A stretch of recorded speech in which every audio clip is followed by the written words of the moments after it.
ഈശോമിശിഹായ്ക്ക് സ്തുതിയായിരിക്കട്ടെ. ഞാൻ brother Shaiju Adappalli, Ernakulam saint Mary's prayer മിനിസ്ട്രിയിൽ നിന്നാണ്.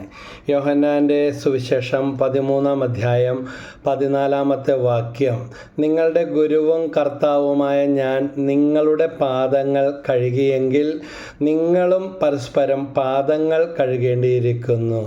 യോഹന്നാൻ 13:14. ഇതൊരു ക്രൈസ്തവൻ്റെ മുഖമുദ്രയാകേണ്ട ദൈവവചനങ്ങളാണ്. മാർക്കോസ് 10:45 പറയുന്നുണ്ട്, മനുഷ്യപുത്രൻ വന്നിരിക്കുന്നത് ശുശ്രൂഷിക്കപ്പെടാനല്ല, ശുശ്രൂഷിക്കുവാനും സ്വന്തം ജീവൻ അനേകർക്ക് വേണ്ടി മോചനദ്രവ്യമായി നൽകുവാനുമാണ്. അതെ, അന്തിമ അത്താഴ വേളയിൽ പെസഹ തിരുനാളിൽ യേശുനാഥൻ വിശുദ്ധ കുർബാന സ്ഥാപിച്ചു, പൗരോഹിത്യം സ്ഥാപിച്ചു. വിശുദ്ധ കുർബാന എന്ന ആ കൂദാശയിലൂടെ എന്നുമെന്നും നമ്മളോടുകൂടെ ആയിരിക്കുവാനായിട്ട് ദൈവം ആ അഭിഷേകത്തിലേക്ക് നമ്മളെ വിളിക്കുന്ന ദിവസമാണ്. യഹൂദന്മാരെ സംബന്ധിച്ച് അതിഥികളൊക്കെ വരുമ്പോൾ ഇന്നത്തെ പോലെ ടാറും കോൺക്രീറ്റൊന്നും ഇട്ട റോഡല്ല, കല്ലും മണ്ണും പൊടിയും ചെളിയും എല്ലാം നിറഞ്ഞ വഴികളിലൂടെ കടന്നു വരുമ്പോൾ വിരുന്നുകാരൊക്കെ വരുമ്പോൾ അവരെ വീട്ടിലെ യജമാനൻ്റെ അടിമകൾ അവരുടെ പാദങ്ങൾ കഴുകി വൃത്തിയാക്കിയിട്ട് സ്വീകരിക്കുന്ന ഒരു ആതിഥ്യ മര്യാദ അവരുടെ ഇടയിലുണ്ടായിരുന്നു. അപ്പോൾ എന്നോണം യേശുനാഥൻ ഗുരുവാണ്, ഉടമസ്ഥനാണ്. ആ യേശുനാഥൻ എന്താ ചെയ്തത്? ശിഷ്യന്മാരുടെ പാദങ്ങൾ കഴുകുകയാണ്. പാദങ്ങളോളം താഴ്ന്നെങ്കിൽ സ്വർഗത്തോളം ഉയരാമെന്ന് എനിക്കും നിങ്ങൾക്കും കാണിച്ചു തരികയാണ്. വീണ്ടും വചനത്തിൽ നമ്മൾ കാണുന്നുണ്ട്, യോഹന്നാൻ്റെ സുവിശേഷത്തിൽ 13-ാം അധ്യായത്തിൽ 3 മുതൽ 6 വരെയുള്ള വാക്യങ്ങൾ. പിതാവ് സകലതും തൻ്റെ കരങ്ങളിൽ ഏൽപ്പിച്ചിരിക്കുന്നുവെന്നും താൻ ദൈവത്തിൽ നിന്ന് വരികയും ദൈവത്തിങ്കിലേക്ക് പോവുകയും ചെയ്യുന്നുവെന്നും യേശു അറിഞ്ഞു. അത്താഴത്തിനിടയിൽ അവൻ എഴുന്നേറ്റ് മേലങ്കി മാറ്റി ഒരു തൂവാലയെടുത്ത് അരയിൽ ചുറ്റി, അനന്തരം ഒരു താലത്തിൽ വെള്ളമെടുത്ത് വെൺകച്ചയുമരയിൽ ചുറ്റി മിശിഹാതൻ ശിഷ്യന്മാരുടെ പാദങ്ങൾ കഴുകി.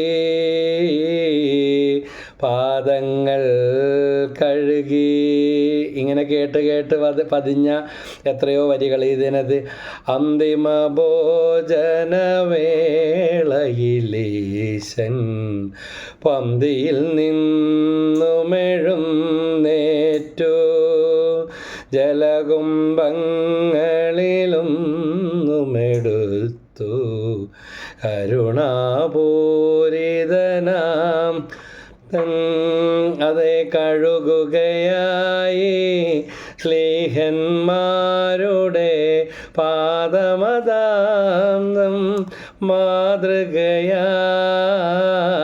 ശിഷ്യന്മാരുടെ പാദങ്ങൾ കഴുകി. വിദ്യാവിഹീനരായ ആ ദാസന്മാരുടെ പാദങ്ങൾ കഴുകിക്കൊണ്ട് നമുക്ക് മാതൃക കാണിച്ചു. അപ്പോൾ താലത്തിൽ വെള്ളമെടുത്ത് ശിഷ്യന്മാരുടെ പാദങ്ങൾ കഴുകുവാനും അരയിൽ ചുറ്റിയിരുന്ന തൂവാല കൊണ്ട് തുടയ്ക്കുവാനും തുടങ്ങി. അന്ന് വരെ ഉണ്ടായിരുന്ന ചരിത്രമെല്ലാം തിരുത്തി എഴുതി യജമാനൻ ദാസൻ്റെ രൂപത്തിലേക്ക് കടന്നു വരാനുള്ള ഒരു ആഹ്വാനം. ഇന്ന് എല്ലായിടത്തും മേൽക്കോയ്മയാണ്, എല്ലായിടത്തും ഒന്നാമതെത്തണം. അതെന്ന് തുടങ്ങിയോ അവിടെ പ്രശ്നം, സഭയിൽ പ്രശ്നം വരുന്നത്, കുടുംബത്തിൽ പ്രശ്നം വരുന്നത്, എല്ലാം ഈ ചെറുതാകാനുള്ള സന്മനസ് നഷ്ടപ്പെടുമ്പോഴാണ്. അതുകൊണ്ട് രാത്രികളുടെ രാത്രി എന്നറിയപ്പെടുന്ന ഈ പെസഹ വേളത്തിൽ ആ യേശുനാഥൻ ചെയ്ത മാതൃക ഞാൻ ഓർക്കുകയാണ്. ഇന്ന് ഞാൻ വളരെ വികാരാധീനനായി എൻ്റെ ജീവിത പങ്കാളിയോട് പങ്കുവച്ച ഒരു കാര്യം ഇതാണ്, അവർക്കൊക്കെ ഓർമ്മയുള്ള കാര്യമാണ്. 2004 സെപ്റ്റംബർ മാസം എൻ്റെ അപ്പച്ചൻ മരിച്ച ദിവസമാണ്. പക്ഷേ അപ്പച്ചൻ മരിക്കുന്നതിൻ്റെ തൊട്ട് മുൻപത്തെ ദിവസം അപ്പച്ചനിങ്ങനെ പെസഹ അപ്പം വേണമെന്നും പറഞ്ഞ് അമ്മച്ചിനോട് പറഞ്ഞു. അപ്പോൾ അമ്മച്ചിയുടെ ആ നാടൻ ഭാഷ എന്ന് പറഞ്ഞാൽ ഒരു വാക്കുകൾ മാറിയിട്ട് നേരമില്ല അങ്ങനെ പറയും. എറണാകുളം രീതിയിൽ ഇവിടെ പറയുന്ന ഇതാ, എന്തൊരു വാക്കുകളാണെന്ന് പറയും. അപ്പോൾ അപ്പച്ചൻ പറഞ്ഞില്ല, നിർബന്ധപൂർവ്വം അപ്പച്ചൻ ഈ പെസഹ അപ്പം വേണമെന്ന് പറഞ്ഞു. അങ്ങനെ എന്തായാലും അപ്പനല്ലേ പറഞ്ഞത്, അപ്പം ഉണ്ടാക്കുന്ന സമയമല്ല, അത് പെസഹ വേഴത്തിന് മാത്രമാണ് സാധാരണ ക്രൈസ്തവ ഭവനങ്ങളിൽ ഇത് ഉണ്ടാക്കുന്നത്.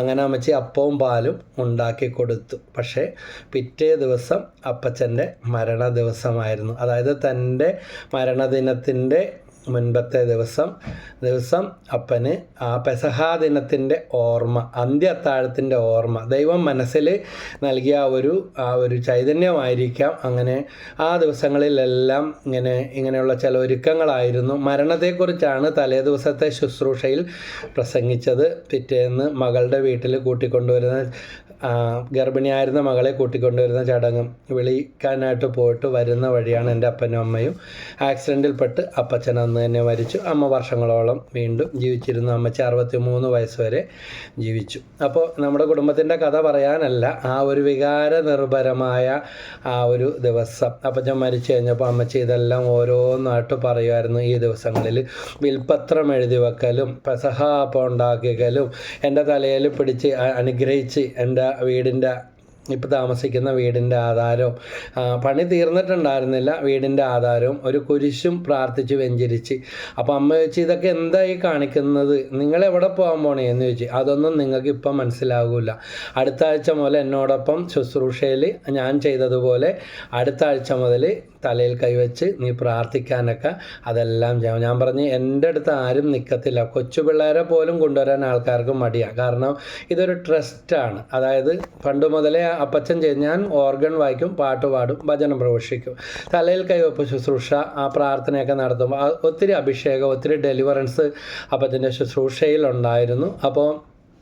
എന്നാലും അതുമല്ല പ്രായമുള്ള കൂട്ടായ്മ നയിക്കുന്ന കെട്ടിലും മട്ടിലുമെല്ലാം ഒരു ബ്രദർ എന്ന് പറയുമ്പോൾ ആരും മാറി നിൽക്കുമെന്ന് പറയില്ല, അങ്ങനത്തെ ഒരു അവസ്ഥയായിരുന്നു അപ്പച്ചൻ്റേത്. അപ്പോൾ അപ്പച്ചൻ നിന്നോട് ഞാനാണ് പറയുന്നത്, ഇനി മുതൽ ഇത് ചെയ്തോണം, നിനക്ക് മനസ്സിലാകത്തില്ല. പക്ഷേ അടുത്ത ആഴ്ചത്തെ ശുശ്രൂഷ ദിവസം അപ്പച്ചൻ്റെ മൃതശരീരം അടുത്ത ആഴ്ചത്തെ ശുശ്രൂഷയായിട്ട് നടത്തിയത് മൃതസംസ്കാരത്തിന് മുമ്പ്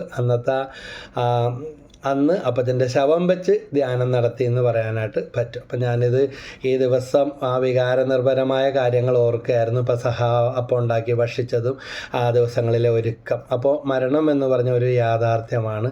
ഇതാ കർത്താവായ യേശു മാർക്കോസിൻ്റെ മാളികയിൽ അന്ത്യ അത്താഴം ശിഷ്യന്മാരെ കൊണ്ട് വേണ്ട ഒരുക്കങ്ങൾ ചെയ്യുകയാണ്. അപ്പോൾ ലിയാനാർഡോ ഡാവിഞ്ചിയുടെ അന്ത്യ അത്താഴത്തിൻ്റെ ചിത്രം നമ്മുടെയൊക്കെ കുടുംബങ്ങളിൽ ഉണ്ടായിരിക്കും. ഇപ്പോൾ ഇവിടെ എനിക്കതില്ല, തറവാട്ടിൽ വെച്ചത് ഓർക്കണം. അപ്പച്ചൻ്റെ അച്ഛ മദ്രാസിലെ മർഫിൽ ജോലിയായിരുന്നു. അപ്പം അച്ഛയുടെ പേർക്ക് അപ്പച്ചൻ വീട് താമസിച്ചപ്പോൾ മേടിച്ചു കൊടുത്തതെന്നും പറഞ്ഞ് ഇടയ്ക്ക് ഓർമ്മ ഒതുക്കി പറയുമായിരുന്നു. ഭക്ഷണ മുറിയിൽ വെച്ചിരിക്കുന്ന അന്ത്യ അത്താഴത്തിൻ്റെ ചിത്രം ഒരുപാട് കഥകൾ പറഞ്ഞു തരാൻ ആ ചിത്രത്തിലൂടെ സാധിക്കും. കാരണം എല്ലാത്തരം സ്വഭാവങ്ങളും എല്ലാ മുഖങ്ങളെയും ഒറ്റിക്കൊടുക്കുന്നവനെയും തള്ളിക്കളയുന്നവനെയും എല്ലാം ഒരുമിച്ച് ചേർത്ത് ഇതാ അപ്പം മുറിച്ച് അപ്പം പങ്കുവെച്ച് തന്നെ ഈശോ പങ്കുവെച്ച് കൊടുക്കുന്ന അനുഭവം. അപ്പോൾ രക്ഷാകര ചരിത്രം മുഴുവൻ ദൈവത്തോടുള്ള സമാനത മുറുകെ പിടിക്കാതെ ഒരു കാര്യമായി പരിഗണിക്കാതെ തന്നെ ശൂന്യവൽക്കരിച്ചു. ഫിലിപ്പിയർ 2:6-7 വരെ ശൂന്യമാക്കിക്കൊണ്ട് ദൈവത്വം മാറ്റിവെച്ച് യേശു മനുഷ്യത്വം ധരിച്ചു. അപ്പോൾ ദൈവം മനുഷ്യനായി അവതരിച്ച് പാപപരിഹാര ബലിയായി തീർന്ന് എന്നെന്നും നമ്മളോടുകൂടെ ആയിരിക്കുവാൻ ദിവ്യകാരുണ്യമായി വിശുദ്ധ കുർബാനയായി തീർന്നതിൻ്റെ പൗരോഹിത്യം സ്ഥാപിച്ചതിൻ്റെ, വിശുദ്ധ കുർബാന എന്ന കൂദാശ സ്ഥാപിച്ചതിൻ്റെയും പൗരോഹിത്യം സ്ഥാപിച്ചതിൻ്റെയും ആ ഓർമ്മ യഹൂദന്മാരുടെ ആചാരപ്രകാരം പെസഹ ഒരുക്കി ഭക്ഷിക്കുവാൻ ഇതാ ഈശോയും ശിഷ്യന്മാരും ഈശോയുടെ ആഹ്വാനപ്രകാരം യഹൂദം മാർക്കോസിൻ്റെ മാളികയിൽ അവർ, ഞാൻ നേരത്തെ പറഞ്ഞു പെസഹ ഒരുക്കിയെന്ന്, അങ്ങനെ ആ പെസഹ ഇസ്രായേൽ ജനം ഈജിപ്തിലെ അടിമത്തത്തിൽ നിന്ന് മോചനം നേടിയപ്പോൾ ദൈവത്തിൻ്റെ ആഹ്വാനപ്രകാരം മോശയിലൂടെ സ്ഥാപിച്ചതാണ് പെസഹ തിരുനാൾ.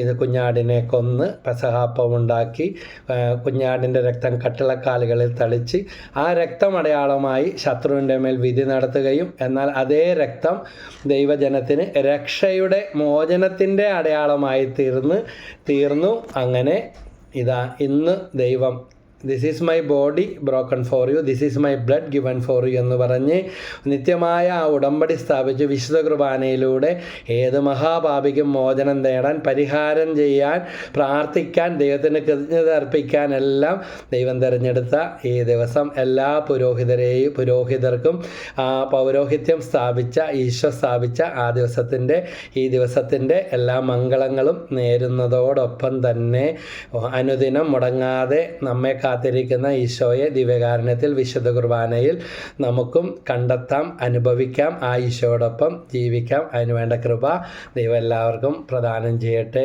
ഈശോ മിശിഹായ്ക്ക് സ്തുതിയായിരിക്കട്ടെ. Praise the Lord.